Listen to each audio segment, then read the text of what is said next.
అమరావతికి ఎవరూ వ్యతిరేకం కాదు.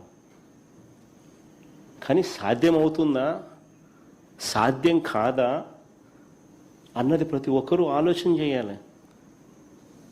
మనం లీడర్లుగా ఉంటూ మన స్కాముల కోసం అసాధ్యమని తెలిసింది, సాధ్యం కాదని తెలిసింది, స్కాముల కోసం తెలిసి ఉండి కూడా ప్రజలను మభ్యపెడుతూ పెడదోవ పట్టించితే అసలు రాష్ట్రానికి క్యాపిటలే ఉండదు, అసలు ఏదీ ఉండదు.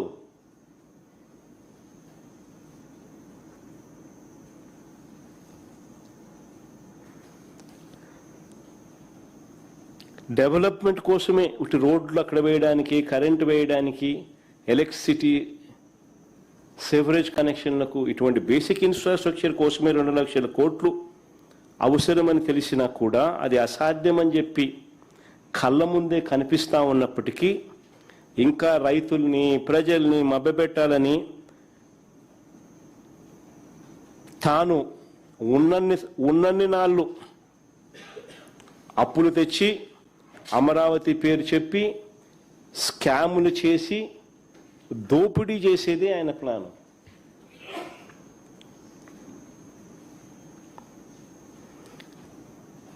ఈ దోపిడీ నుంచి డైవర్షన్ కోసమే అసెంబ్లీలో తీర్మానాలు అంటూ డ్రామాలు.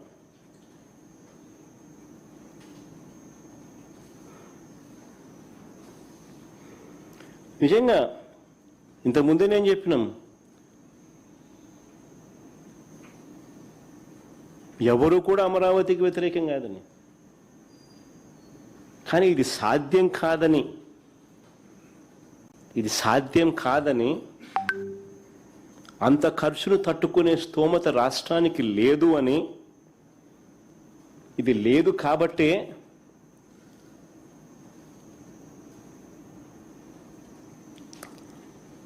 ప్రజలకు భారం ఉండకూడదని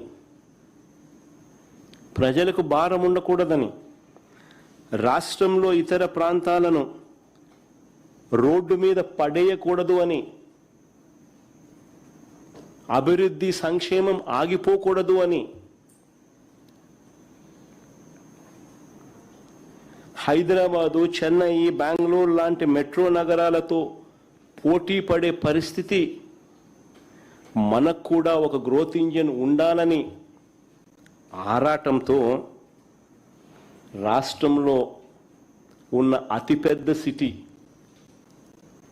విశాఖపట్నంకు అలాంటి అవకాశాలు ఉన్నాయి అని చెప్పి దాన్ని ఎగ్జిక్యూటివ్ క్యాపిటల్గా చేశాం. స్వార్థమేమి లేదు, మోస్ట్ ప్రాక్టికల్గా సాధ్యమయ్యే పని, రాష్ట్రానికి గుదిబండ కాకుండా మరోవైపున ప్రజలకు అభివృద్ధి సంక్షేమ ఫలాలు అందిస్తూ రాష్ట్ర ప్రభుత్వం తాను చేయాల్సిన బాధ్యతలు నిర్వహిస్తూ మోస్ట్ ప్రాక్టికల్గా ఏది చేస్తే బాగుంటుంది అని చెప్పి రాష్ట్రంలో ఉన్న అతిపెద్ద నగరమైన విశాఖపట్నాన్ని ఎగ్జిక్యూటివ్ క్యాపిటల్గా చేస్తూ ఆ దిశగా అడుగులు వేశాం మేము.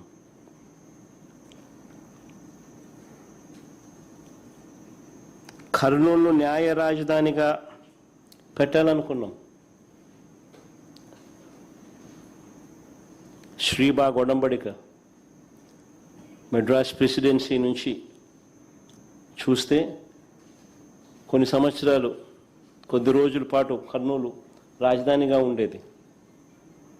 హైదరాబాదు తెలంగాణ ఎప్పుడైతే జాయిన్ అయిందో, భాషా ప్రవక్త రాష్ట్రాల కింద ఎప్పుడైతే ఆవిర్భావం చెందిందో, అప్పుడు హైదరాబాదుకు అవకాశం ఇస్తూ అప్పటిదాకా కర్నూలు రాజధానిగా ఉన్న ప్రాంతాన్ని అప్పుడు శ్రీబాగ్ ఒడంబిక ప్రకారం అక్కడ హైకోర్టు పెట్టాలని చెప్పి ఒక ఒప్పందం కుదిరింది.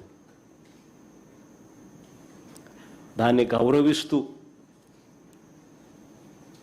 కర్నూలును న్యాయ రాజధానిగా పెట్టాలనుకున్నాం.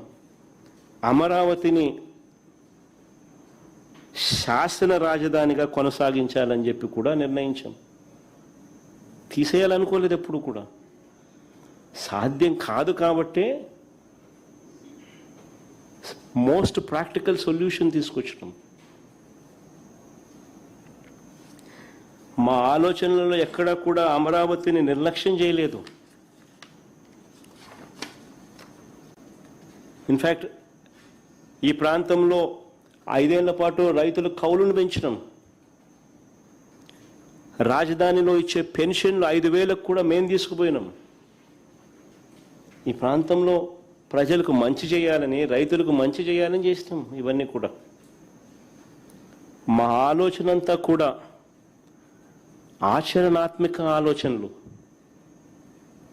మోస్ట్ ప్రాక్టికల్ ఆలోచనలు, సాధ్యమయ్యే ఆలోచనలు. ప్రభుత్వం తన బాధ్యతగా ప్రజలకు చేయాల్సిన ప్రతి మేలు కూడా చేస్తూ ప్రభుత్వం మీద, ప్రజల మీద అప్పుల భారం మోపకుండా అతి తక్కువ పెట్టుబడితో విశాఖపట్నంలో ఆల్రెడీ అక్కడే ఉన్న ఇన్ఫ్రాస్ట్రక్చర్కు కాస్త మెరుగులు దిద్ది అదనంగా కొన్ని భవనాలు కడితే చాలు ఒక గ్రోత్ ఇంజిన్లా మారుతుంది. దీనికోసం కేవలం 10,000 కోట్లు ఖర్చు పెడితే చాలు. అది కూడా ఒకేసారి పెట్టాల్సిన అవసరం లేదు. సంవత్సరానికి 2,000 కోట్లు చొప్పున 5 ఏళ్లలో పెడితే చాలు. ఆటోమేటికలీ విశాఖపట్నం ఈ స్థాయి నుంచి ఈ స్థాయికి వెళ్ళిపోతుంది. ఒక గ్రోత్ ఇంజిన్ తయారవుతుంది. చదువుకున్న మన పిల్లలకు ఎక్కడికెక్కడికో, చెన్నైకో, బెంగళూరుకో, హైదరాబాద్కో ఇలాంటి నగరాలకు పోవాల్సిన అవసరం లేకుండా మనకు కూడా ఒక మహానగరం తయారవుతుంది అని చెప్పి ఆరాటపడ్డాం.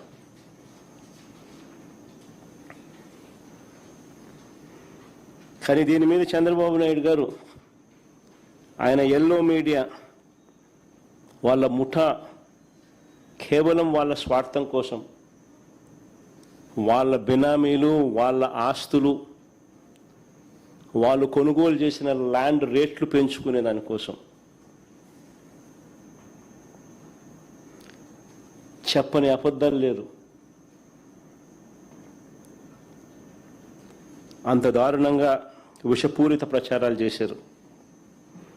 నిజంగా నేను చెప్తా ఉన్నాను, నాకు సంకుచితమైన ఆలోచన నాకు గన ఉంటే రాయలసీమలోనే రాజధాని పెట్టేవాడిని. విశాఖపట్నంకి ఎందుకు పెట్టాలా? విశాఖపట్నంలో ఎందుకు పెట్టాలా? నాకు నిజంగానే సంకుచితమైన ఆలోచనే కానీ ఉండింటే అసలు నేను ముఖ్యమంత్రి కాకమునిపై ఇక్కడ చంద్రబాబు నాయుడు భూములు కొనలా, ఇల్లు కట్టలా. కానీ జగన్ ఇక్కడే భూమి కొన్నాడు. ఈ సొంత ఇల్లు, సొంత భూమి నేను కొన్నా.